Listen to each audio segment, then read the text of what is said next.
Nous ne sommes pas dans un processus démocratique.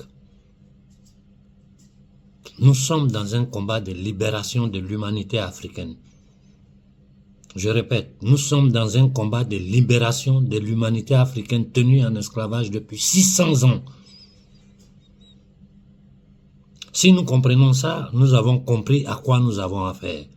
Si nous comprenons ça, nous saurons que chaque Africain, individuellement, je répète, individuellement, doit comprendre que ce combat-là, c'est pour lui.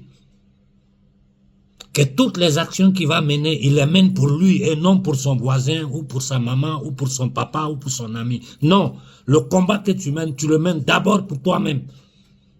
Ensuite pour tes enfants, pour ta famille, pour ton village, pour ta ville, pour ton pays, pour ta patrie.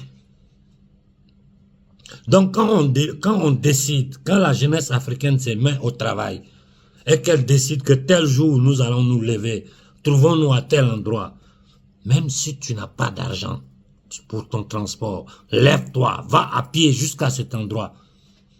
Que chacun envoie sa petite contribution. C'est ce qu'on appelle un travail collectif. C'est ce qu'on appelle une conscience collective. Mais cette conscience collective-là passe d'abord par une conscience individuelle.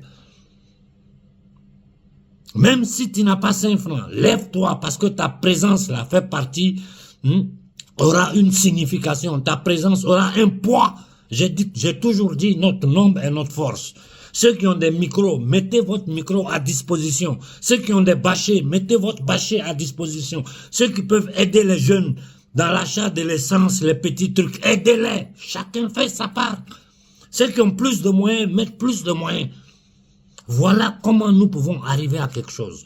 Parce que si nous nous arrêtons là, à tout mettre, j'ai dit c'est telle organisation qui a tout financé, il faut faire ceci, il faut... Moi j'ai entendu dire même hier qu'il fallait que nous, il faut pour faire venir la population, il faut les attirer, il faut ceci. Non, on ne doit pas les attirer.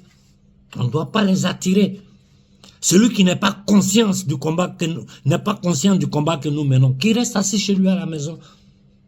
Ceux qui ne veulent pas comprendre là, qu'ils ne comprennent pas, qu'ils restent assis chez eux à la maison, et puis ils vont voir les conséquences de leurs actions sur eux, leur famille, leur société.